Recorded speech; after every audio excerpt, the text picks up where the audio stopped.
ازيكم عاملين ايه؟ يا رب تكونوا بخير.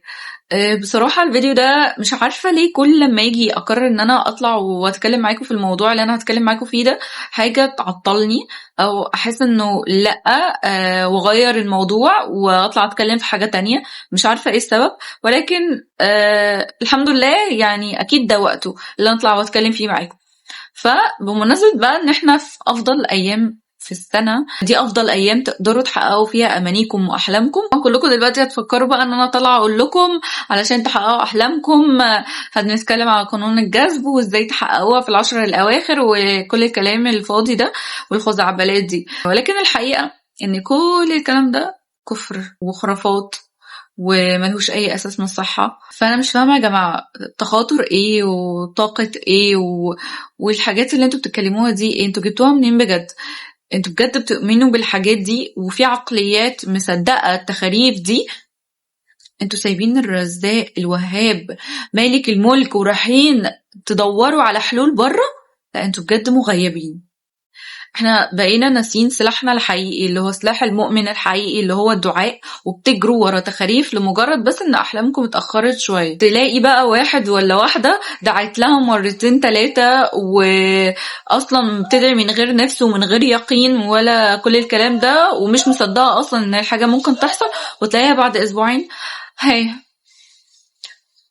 ما جاتش ليه. نعم، انت مصدقة نفسك اصلا؟ يعني انت مصدقة اللي انت بتقوليه؟ يا جماعة انتوا عارفين الدعاء ده الحاجة الوحيدة اللي ما فيهاش خيبة. يعني قولي كده كام واحد مدت له ايدك ورجعك خايب الظن ومكسور؟ ما تعدش صح؟ كلهم هتقولي دلوقتي كلهم الا ربنا والدعاء.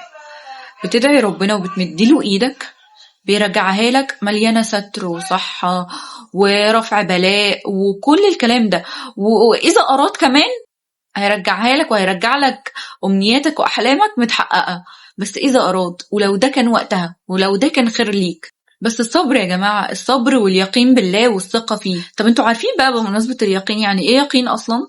يعني الظروف والأسباب والناس وكل دول بيقولوا لك مستحيل تحصل، بس انت قاعد وبتبص لهم وبتضحك وعندك يقين بالله انها تتحقق. يعني هتتحقق عشان انت واثق في ربنا وعندك يقين فيه. فتقولي قانون جذب وكفر؟ يا شيخ اتقي الله، عيب والله. احنا عندنا ملك الملوك، هتروح تلجأ لشوية عبيد وتخاريف وتسألهم حاجتك، تروح تطلب منهم هم، وعندك ربنا ملك الملوك. على ذكر اليقين بقى، انا لسه مخلصة دراسة، فجيت في اخر سنة اللي هي سنة رابعة دي. كنت انا مش بقولكم كده يعني ايه علشان تعملوا زي يعني احنا بناخد بالاسباب، ولكن جيت في اخر سنة دي ما كنتش بذاكر خالص. وكانت السنة الاولى ان انا انزل اشتغل. فالشغل كان واخد كل يومي حرفيا كنت بشتغل 12 ساعة. فالموضوع كان مرهق قوي بالنسبة لي، فما كنتش بذاكر خالص، كنتش بفتح كتاب، ما كنتش عارف اصلا ايه المواد اللي عندي. فخلاص امتحانات الترم الاول بدأت وكده، وانا مش عارفه انا هعمل ايه، يعني مش عارفه. فسبحان الله سبحان الله، رساله كده ربنا بعتها لي، وكنت قاعده الكتب جنبي وانا ماسكه الموبايل بقى بسرش بقى ومش عارفه ايه رميه المذاكره، مش عارفه اعمل ايه. ما هو انا مش مستحيل هلم 7-8 مواد في ترم قبل الماده بجامعه. انا كنت ازهر فكان عندي المواد كتيره قوي، فما كنتش عارفه اعمل ايه.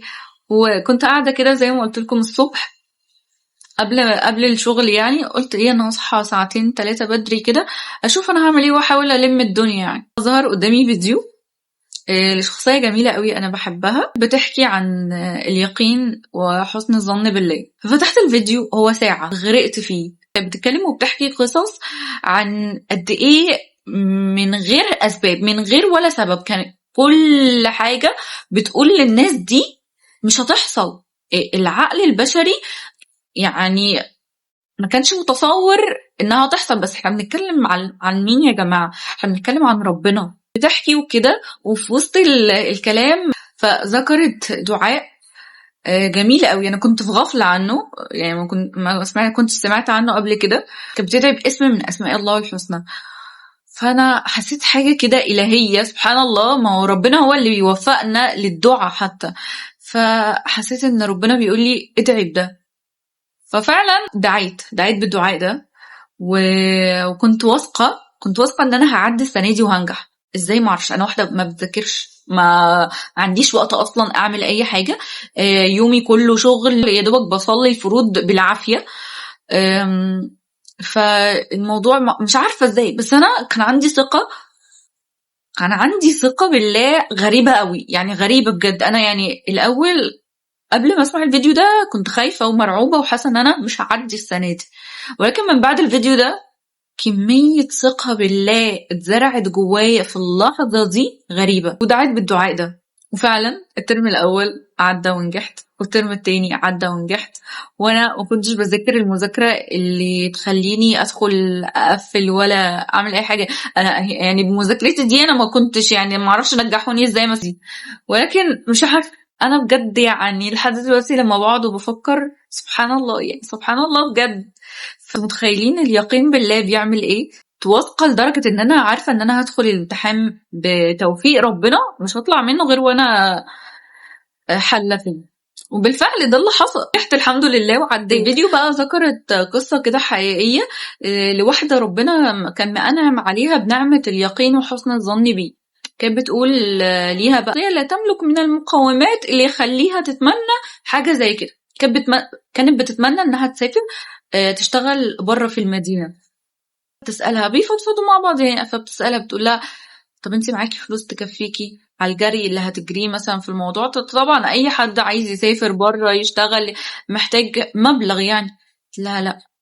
طب انت عايزه تسافري تشتغلي ايه هناك؟ قلت لها مش عارفه. ما انت عايزه تسافري ليه؟ انت كل حاجه مش عارفه. لا. وبتدعي ربنا بثقه كده على اساس ايه؟ راحت ردت عليها قالت لها انا واثقه في ربنا، عندي يقين وحسن ظن بالله ان انا هسافر وهروح وهشتغل هناك. المهم البنت دي يعني سكتت كده. مفيش ايام يعني بعد القعده اللي كانوا قاعدينها سوا دي وجالها مكالمه، تقريبا كانت نايمه او حاجه.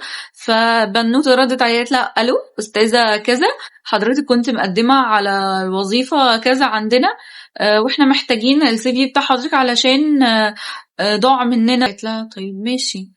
وهي اصلا مش فاكره انها قدمت على الوظيفه دي امتى وازاي. معاها بعتت لها فعلا السي في، بس هي بقى قعدت مع نفسها انا مش فاكره ان انا قدمت على الوظيفه دي، ده انا قدمت امتى؟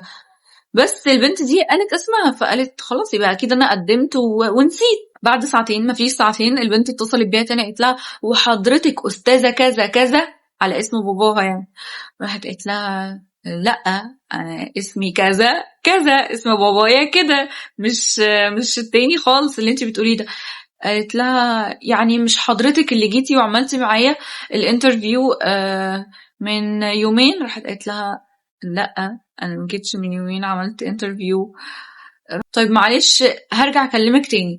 المهم بعد ما فيش نص ساعة ورجعت كلمتها تاني قلت لها معلش هو حصل لخبطة، وكانت المشكلة في رقم بس وحيد، هو يعني نمبر واحد بس هو اللي غلط في وسط الارقام دي كلها، فانا كلمت غلط. بس سبحان الله صدفة ان الاسامي زي بعض وكده يعني.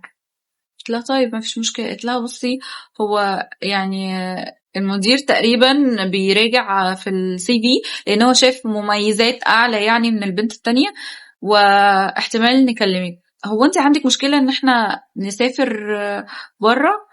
قلت لها نسافر فين؟ قالت لها المدينة.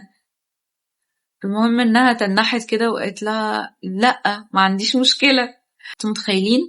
غلطة كانت سبب في تحقيق أحلام لحد تاني. ليه؟ عشان كان عنده حسن ظن بالله وثقة ويقين إنها تتحقق.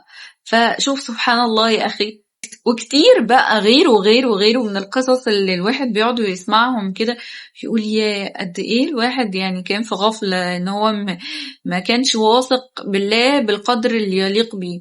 ازاي فعلا احنا بنلجأ لأسباب يعني تافهة وكلها كفر وشرك بالله، ان انت رايح تآمن ان قانون الجذب ده هيجذب لك الحاجة اللي انت عايزها. طب ما تدعي. ما احنا عندنا ربنا بيقول لك ادعوني استجب لكم، ده بيقول لك ادعيني وانا هحقق لك اللي انت عايزه.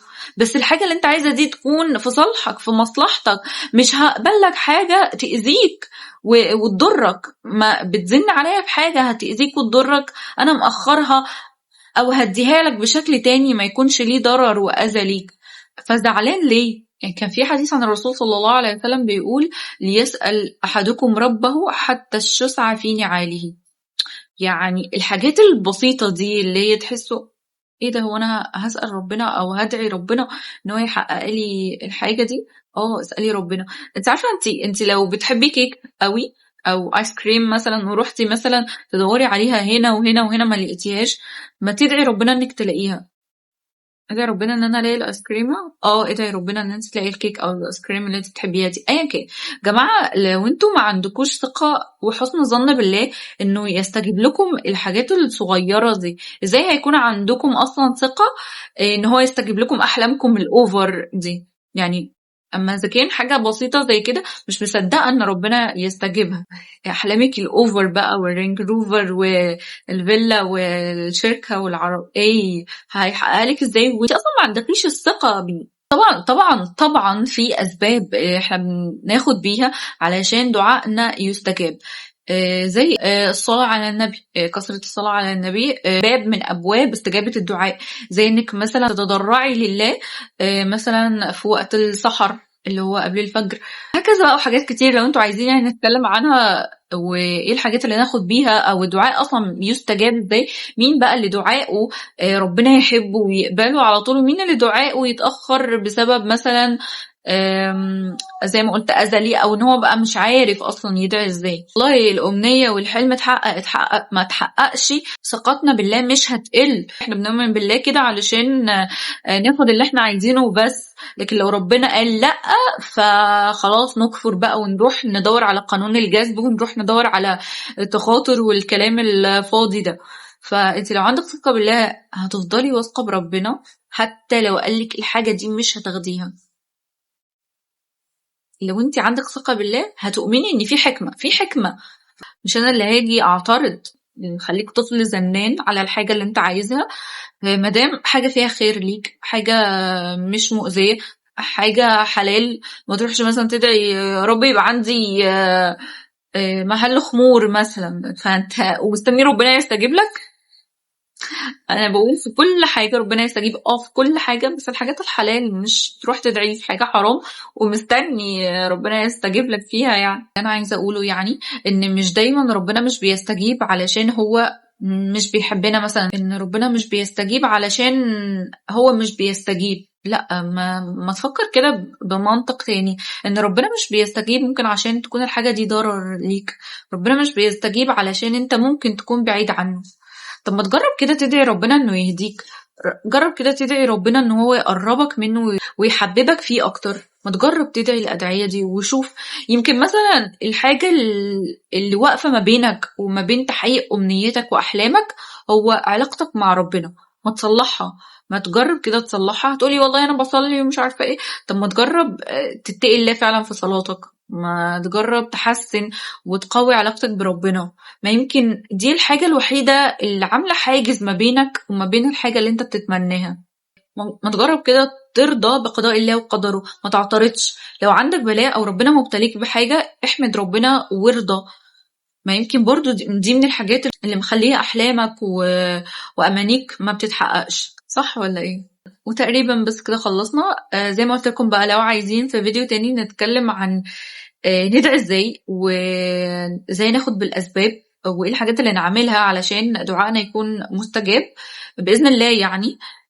فاكتبوا لي في الكومنت تحت وانا هحاول اعمل لكم جزء تاني من الفيديو ده. وبس كده، اشوفكم في فيديو. باي.